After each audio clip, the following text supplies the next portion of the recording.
કોળિયાક ખાતે આવેલા નિષ્કલંક મહાદેવના મંદિરે દર્શન કરી પરત આવતી વેળાએ ખાનગી બસે કોઝવે ઉપરથી પસાર થતી વેળાએ પૂરમાં ફસાયેલા શ્રદ્ધાળુઓનું રેસ્ક્યુ। તામિલનાડુથી 29 સિનિયર સિટીઝનો ભાવનગર નજીક આવેલા કોળિયાક ખાતે નિષ્કલંક મહાદેવના દર્શને ખાનગી બસમાં આવ્યા હતા। આ બસના શ્રદ્ધાળુઓ દર્શન કરી પરત ફરી રહ્યા હતા ત્યારે કોળિયાકથી 1 કિમી દૂર આવેલા એક કોઝવે, જેમાં ભારે વરસાદને પગલે નદીમાં પૂર આવતા કોઝવે ઉપરથી પાણી પસાર થતું હોય છતાં બસ ચાલકે તેમાંથી બસ બહાર કાઢવાનો પ્રયાસ કરતા બસ કોઝવે પર થોડું અંતર કાપી બંધ પડી જતા અને પાણીનો પ્રવાહ વધતા બસ ધસડાઈને અથડી કોઝવે પર અને અડધી પાણીમાં ફસાઈ ગઈ હતી। આ બનાવની જાણ થતાં મોટી સંખ્યામાં સ્થાનિકો અને સરપંચ સહિતના લોકો દોડી ગયા હતા અને તંત્રને જાણ કરતા કલેક્ટર, કમિશનર, ધારાસભ્ય સહિતના લોકો અને રેસ્ક્યુની ટીમ ત્યાં દોડી ગઈ હતી। તેમાં એક ટ્રકને પાણીના ઘસમસતા પ્રવાસ વચ્ચે મોકલી બસના કાચ તોડી તમામ ફસાયેલા શ્રદ્ધાળુઓને બહાર કાઢવામાં તો સફળ રહ્યું હતું, પરંતુ ટ્રકનું એક વ્હીલ પુલ પરથી ઉતરી જતા તમામ મુસાફરો ફરી ટ્રકમાં ફસાઈ ગયા હતા, જેથી શ્રદ્ધાળુઓએ સલામત બહાર કાઢતા એનડીઆરએફની એક ટુકડીને તાકીદે ત્યાં બોલાવી રેસ્ક્યુ ઓપરેશન હાથ ધર્યું હતું, પરંતુ પાણીના ભારે પ્રવાહમાં એનડીઆરએફની ટીમ પણ મૂંઝવણમાં મુકાઈ હતી। ઘટનાના 8 કલાક બાદ પાણીનો પ્રવાહ ઓછો થતાં કોઝવેની બીજી સાઈડ અંતર ઓછું હોય રેસ્ક્યુ ટીમના લોકો દ્વારા 4 શ્રદ્ધાળુઓને બીજી સાઈડથી સલામત બહાર કાઢવામાં આવ્યા હતા, તેમજ વધુ એક ટ્રકને મોકલી બાકીના ફસાયેલા 25 મળી કુલ 29 શ્રદ્ધાળુઓને રેસ્ક્યુ કરી સલામત બહાર કાઢવામાં આવ્યા હતા। તંત્ર દ્વારા આ સમયે 108 એમ્બ્યુલન્સ અને મેડિકલની ટીમે હાજર રાખી તમામ શ્રદ્ધાળુઓની આરોગ્ય ચકાસણી ત્યાં જ કરવામાં આવી હતી। જ્યારે તમામ શ્રદ્ધાળુઓની સ્થિતિ સામાન્ય હોય તમામને ભાવનગર ખાતે પાટીદાર સમાજની વાડીમાં આશ્રય તેમજ ભોજનની વ્યવસ્થા કરી હતી। આવતીકાલે શ્રદ્ધાળુઓના પરિવારજનો સાથે વાત કર્યા બાદ તમામને પરત મોકલવા અંગેની વ્યવસ્થા હાથ ધરવામાં આવી હતી। આ ઘટનાને પગલે મુખ્યમંત્રી ભૂપેન્દ્રભાઈ પટેલ પણ ધારાસભ્ય જીતુભાઈ વાઘાણી સાથે સતત ટેલિફોનિક સંપર્કમાં રહી તમામ લોકોને સલામત બહાર કાઢવામાં તમામ જરૂરી ઉપાયો સાથે માર્ગદર્શન બન્યા હતા। અંતે 8 કલાક એટલે કે રાત્રિના 3 કલાકે તમામ ફસાયેલા શ્રદ્ધાળુઓને સલામત બહાર કાઢવામાં સફળ મળતા તંત્રએ રાહત અનુભવી હતી। સૌપ્રથમ તો રેસ્ક્યુ કામગીરીમાં તમિલનાડુના જે પ્રવાસીઓ દર્શને આવેલા કોળિયાક, એ રેસ્ક્યુ થયા પછી એમના ચહેરા ઉપર મોતની લડાઈ લડીને પાછા આવ્યા અને એના ચહેરાની ખુશી, મને એવું લાગે છે કે વહીવટીતંત્ર અને મારા જીવનની સૌથી સુખદ ખુશીમાંની એક ખુશી હતી। કેટલા બધા એમના ભયાનક સ્થિતિમાં કલાકો સુધી એ ત્યારે આપે પણ એમને બતાવ્યા છે।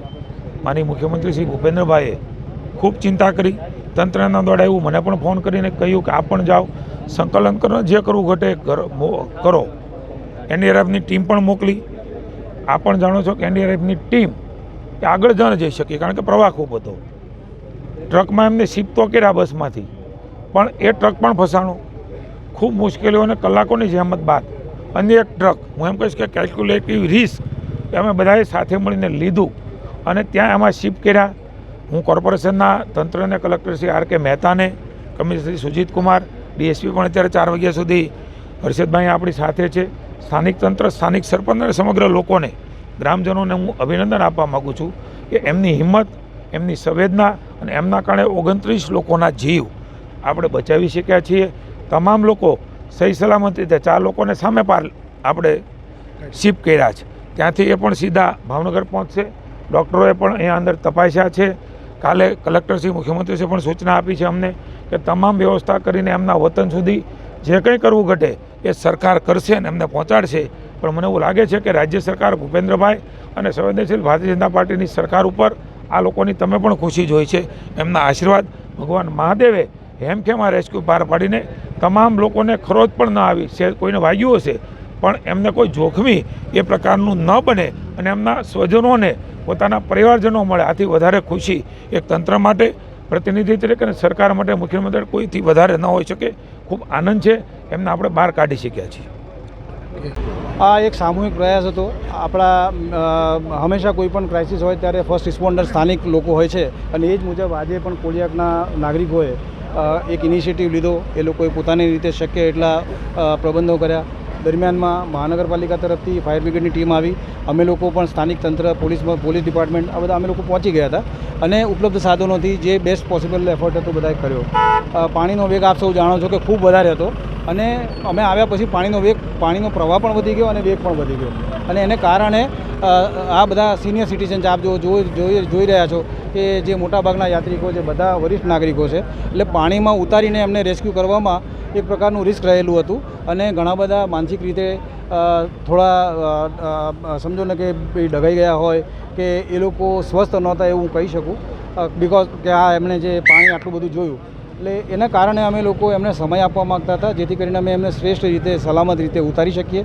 મોટા વાહનોની વ્યવસ્થા અમે કરી. સૌથી પ્રથમ તો બસમાંથી એમને કાઢી અને એક ટ્રકમાં ટ્રાન્સફર કર્યા અને બીજી ટ્રક મોટી લાવીને એમાં ફર્ધર ટ્રાન્સફર કરીને બધા જ યાત્રિકોને આજે આપણે અહીંયા બચાવીને સલામત લાવી શક્યા છે. અચ્છા સાહેબ, ખાસ કરીને કેટલી કલાક રેસ્ક્યુ ઓપરેશન ચાલ્યું હતું, કેવી રીતે રેસ્ક્યુ કરવામાં આવ્યું છે?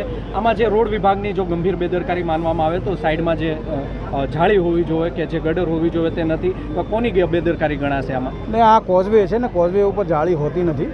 આ એવી જગ્યા છે કે જ્યાં સામાન્ય રીતે એટલું બધું પાણી આવતું નથી. ઘણા બધા 12-13 વર્ષમાં પહેલી વખત આટલું મોટું પાણી આવ્યું છે એવું સ્થાનિકોનું કહેવું છે અને અભૂતપૂર્વ વરસાદ પડ્યો છે છેલ્લા 2 દિવસની અંદર અને એને કારણે આ પરિસ્થિતિ ઉપસ્થિત થઈ છે. બીજું કે ડ્રાઈવર અજાણ્યા હોવાને કારણે એને કેટલું રિસ્ક લઈ રહ્યા છે એ એમને ખ્યાલ નહોતો.